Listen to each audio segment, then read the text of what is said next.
أعوذ بالله من الشيطان الرجيم. ألا إن أولياء الله لا خوف عليهم ولا هم يحزنون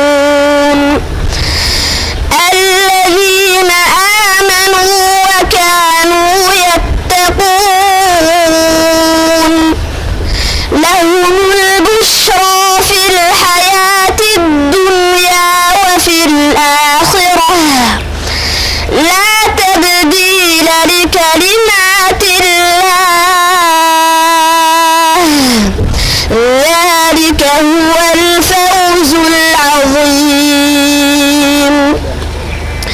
ولا يحزنك قولهم إن العزة لله جميعا هو السميع العليم.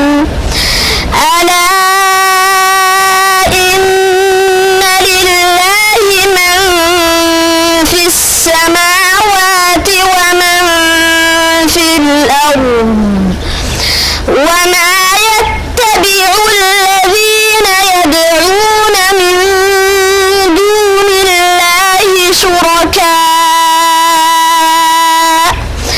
إن يتبعون إلا الظن وإن هم إلا يخرصون.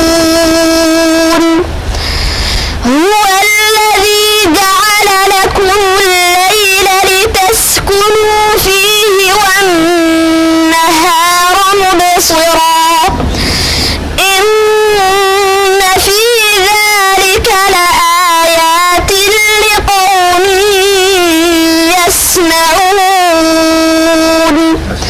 صدق الله العظيم.